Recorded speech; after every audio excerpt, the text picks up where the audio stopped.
Storypaths.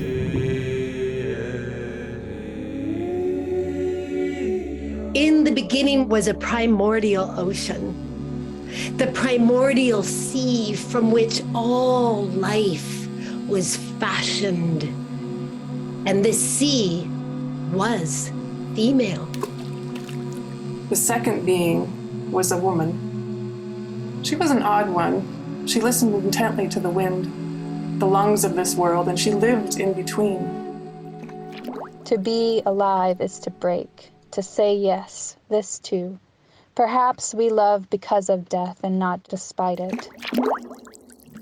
And when I dozed, I dreamed of flying, as I have not for a long while and so often used to.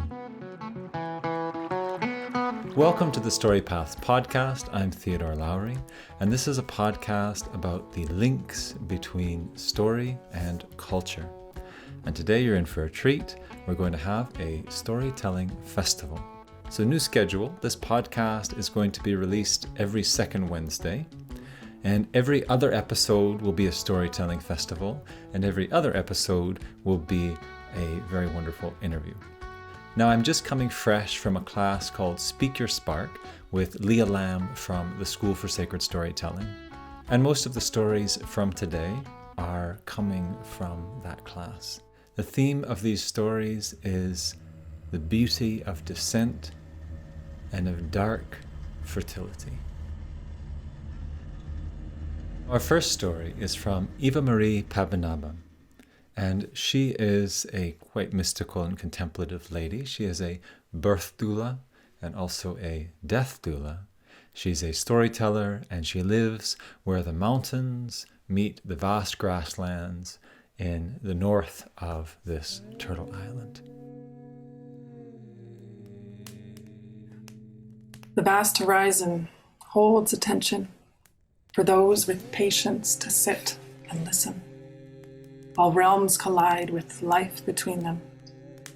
Some say the journey of death begins at birth, and life lived is the soul finding its way.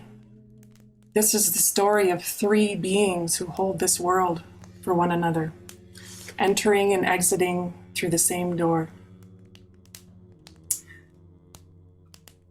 She is still in deep winter. It's cold and dark, but it's the part of winter where she can feel that it won't last forever. So while some may be seeing the return of green and possibly blooms emerging, she is still in the blanket part of winter. She pauses in the slow steadiness of this land. It starts with the light that she can feel in her bones coming back. She can feel that if anything is cyclical, like it's supposed to be, she knows the warmth will follow.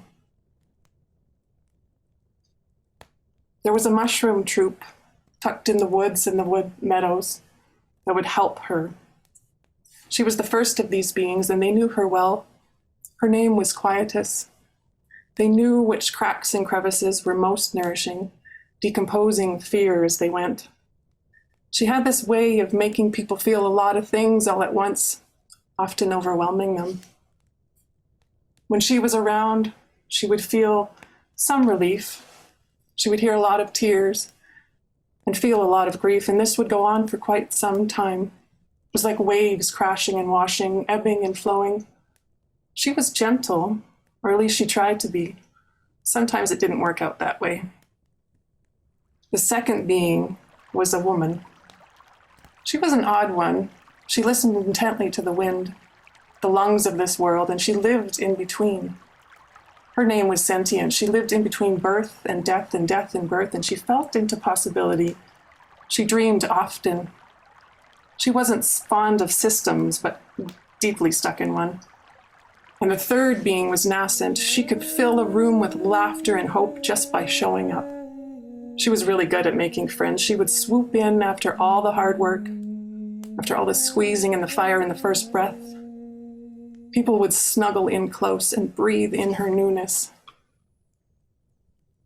Sentience, the woman, carried a bag of tools with her. She was the one who ushered in Nascent and ushered out Quietus. Her tools consisted of a tarp, a bowl, towels and washcloths, a drop of soap, sweet-smelling oils, a soft weighted eye pack, A long silk scarf, ice, a tender heart. She always carried a melody with her and candles too. She would put on a song and fall into it all, sweetness and sorrow. She would think if every single one of us were a note, what a chorus we would be. Now, Quietus allowed sentients to be invited into the realm of the ancestors, to feel into their strengths and their struggles, to see their humanness and connect that to her own. And if she was lucky, she would get to have the pause to feel into those moments before Nascent came or Quietus left. And every day, Nascent would allow her to tend to the mothers that were portals to the beings from the other world. She worked her magic and used her tools to comfort and keep sacred these passages through time. The sacredness was in the care, the waiting, the breath, the tenderness, seeing that which was unseen, her tools she used for both ushering in birth and ushering out death. How could this be, one might ask? She quietly made the bed with a tarp underneath to protect it from the mother's waters that would be released. She quietly placed the tarp on the ground to catch the washing waters of her dearly dead. The bowl held the organ of life, the placental tree that nourished the being inside the mother. The bowl that held the warm water, cleansing our dearly dead. The towels, washcloths, a drop of soap, tenderly caring for both. The sweet-smelling oils to allow the mother's journey of birth to be grounded. The sweet-smelling oils to anoint the journey's end, thanking the body for life lived. The soft-weighted eye pack to soften the eyes as she labors, bringing her inward. The soft-weighted eye pack to close the eyes in a final gesture, having seen the beauty and struggles of this world.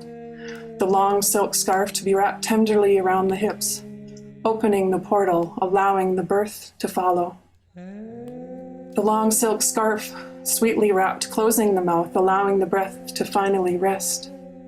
The ice, run tenderly in spots, in need for the contracting, and the ice cooling the body that has done its work for this lifetime, and the melody and the candles carrying the embodiment of them both. Imagine the sacredness of being with these beings, with Quietus as she ushered into the ancestral land, with Nascent as she's ushered from the same land, moving between the worlds of sentience. Quietus worked near the end of cycles, and Nascent worked at the beginning, and sentience worked weaving all in between. She would wrap them in warm blankets of laughter, and she would wrap them in warm blankets of earth, and she would hold them both. First the light and warmth would follow.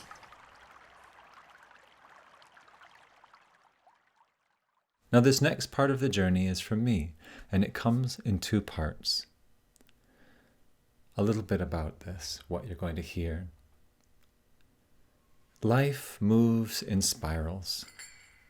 Hear now the story of a boyhood tumbling in turmoil into adolescence, of a quick stab from death, rightly so, and the story of a fall, of the wounded boy, but lacking the culture to contain this fall.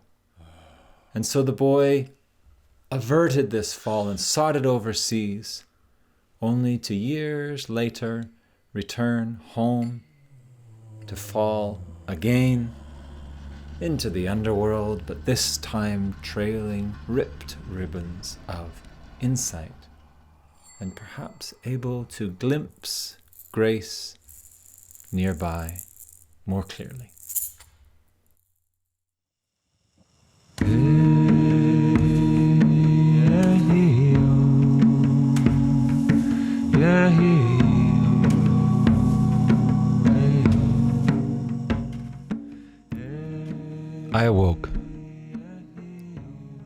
I awoke early this morning, remembering a time before my great woundings, when I was in our family cottage, where I had a bunk bed and a desk with a gooseneck lamp, and I would angle that lamp so that I could read in bed before I took rest. I read of what it was like to be the Grim Reaper, or Mars. It was a time when Mum and Dad were together and I was unaware of any schism between them. They were hiding this from me out of kindness. and I had not yet been bullied, and Dad had not died, propelling me into an underworld journey that, aborted, made me flee towards spirit and a partial inhabiting of the estate of myself. Before the rush of screen, frantic addiction to information, before I heard so many helpless people shouting out intimate tragedies from the rooftops, vying for attention with RoboCop, Batman video games and all. Before I began to hear the spirits of departed Plains Indians singing long, haunting songs from grassy hills bordering the grey, boxy city that I lived in, songs telling of older, truer ways. Before I knew I'd been reared in the belly of the beast who had devoured so much of those ways. I awoke and read poetry and talk by elder women for elder women. And when I dozed, I dreamed of flying, as I have not for a long while and so often used to. I feel now spaciousness for possibility to emerge. I feel volcanic clouds finally clearing from this fertile valley. It is not that these wounds should not have happened. They deepened me. And after all, they did not extinguish the gentle moon which rose before my earliest years.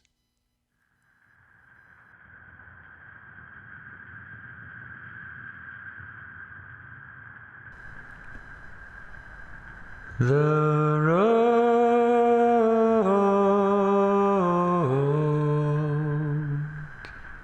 of grief and sorrow, of ash and cold, it's been walked since days of old. These times are not so doomed as we are told. There's wonders to behold, fragments to unfold. Hey, hey, hey, hey, hey,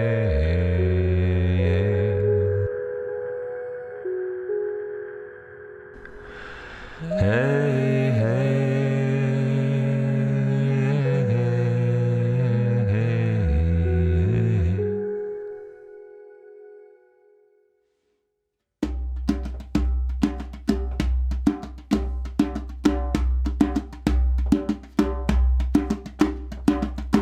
Once there was a boy who came to this world with a golden ball, and inside were worm seeds, a warm breeze, whales in space, and the center of the galaxy.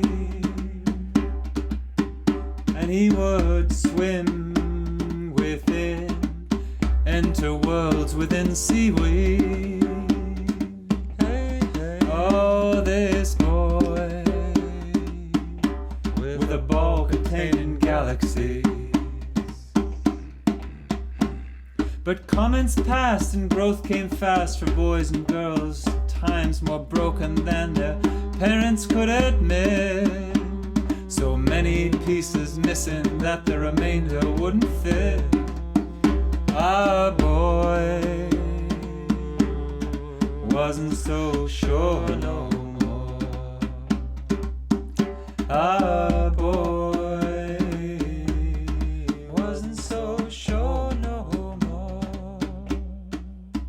Well, he passed his ball around, knocking on shattered frames, shaped into twisted forms, angling for broken praise from those cut off long ago, from the old, old ways, from those cut off long, long, long ago, from the old, old ways, when he'd have been brought underground till the break of a new day, till the break till the break of a new day.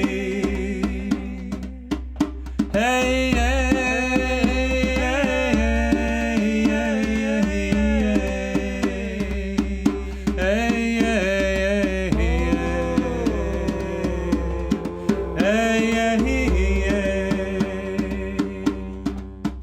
well, his ball fell from hand to hand, unseen by those who lost their dreams. Used, refused, broke down, renowned for reasons not its own, fumbled from fingers, fallen into crack in a crevice in a canyon, and down, down, down, down, down, down into the ground. Well, he followed, fell through, down, down, down, to shattered kingdoms, scattered demons, swirling round him tight, with wings of razors cutting what he used to use to buffer himself from the fire below, now burning on all sides, burning parts revealed by winged knives, by winged knives, by winged knives, till nothing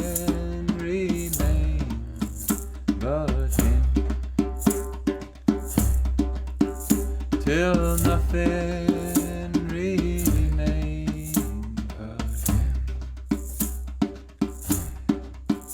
till that ball was fused with him. So he climbs out from beneath the ground while listening to his own sound, seeks counsel in the world around from those whom life has also grounded, who hear outside the human din to whale, frog, and coyote kin. Edge dwellers, indwellers,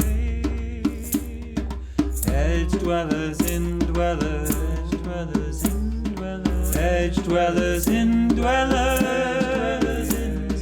grief and praise storytellers, oh, grief and praise storytellers,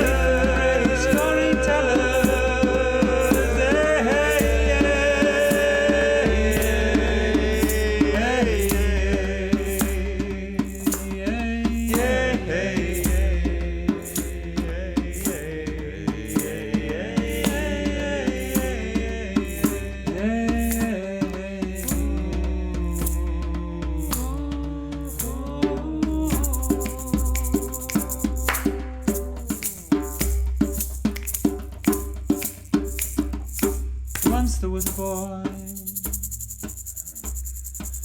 who came to this world with a golden ball.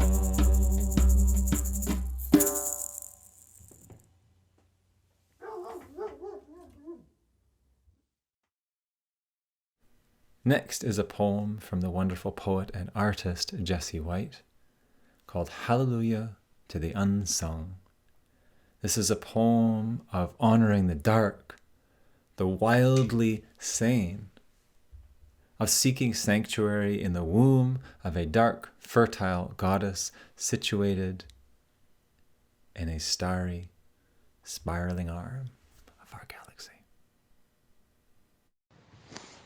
Okay, I'm sitting in my new old car, so I'm going to read this poem that I just sent you. Hallelujah to the unsung, to the dark fecundity of her terrifying tomb, birthing her wondrous womb.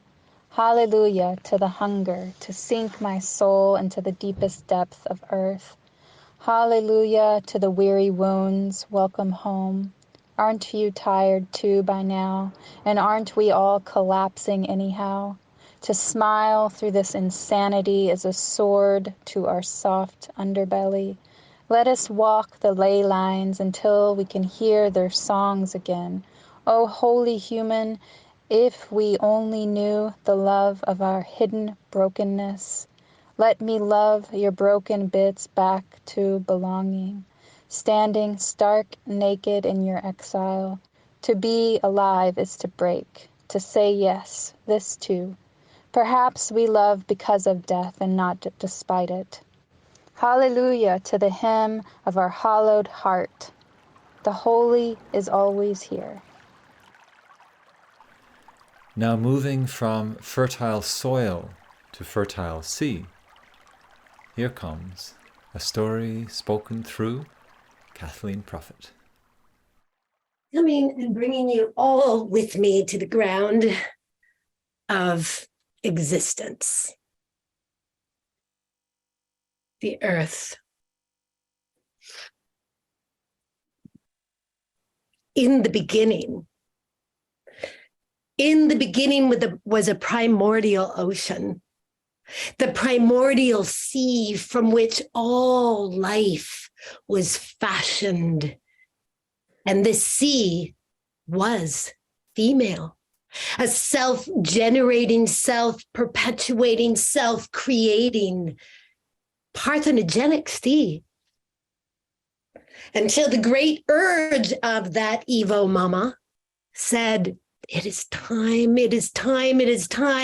for life to emerge on some further, deeper ground of existence in which all can live. And so the creatures started to change. And as the great mother was, the great beginning creature was, she gave each one a job, each one of us a particular job, an imperative to carry. That which was carried by one was now carried by more. Two, the male and the female. Yet both contained that origin story of self-generating, self-creating wisdom within their bodies. Off she sent the males with their phalluses and their drive to protect and create and hunt for food. And off she sent the females with that miniature primordial ocean in their bellies to create the continued creation of the creatures for the earth, for the human creatures. And everyone still remembered, it was so early on that still remembered that they really were all one, and even knew that in the beginning they were all female or all this one, whatever you want to call it, that then began to shape itself into other forms, just like at inception, the beginnings are female. And then if the urge is there to go into the other form of the male, it occurs within. So this containment of what we now have named male and female, of these perhaps opposites, but yet still the same, have lived and continued within us. Something happened, and I am still looking into what happened to change from that state of knowing that we were all part of this one. And so when did that thing happen? I'm still investigating, and I will be back with a story about that, where that divisive thing began to occur and this other urge of power came forward and began to divide and separate into a nuclear family, nuclear society, separating out so that these roles were now sequestered to one or the other. The mother doing it all, the father doing his all. And where was the rest of the community? And they didn't even know. No one knew that this was their role, or that they were all mothers. That's the story that I bring you today. This mother, whatever we want to call it, it is part of all of our instincts, as is the father. If whatever we want, we could name those as different. And so I invite you to do what we were all created to do, which is to participate in a simple act of kindness or engagement, to come and wash the dishes, to make a phone call, to take the kids out, because the kids are the wonder of it all. You don't have to have kids. Please don't, if that's not your urge. But be a part of this grand mothering and fathering of our primordial earth, and then you will see the changes you are seeking. Hallowed be your names.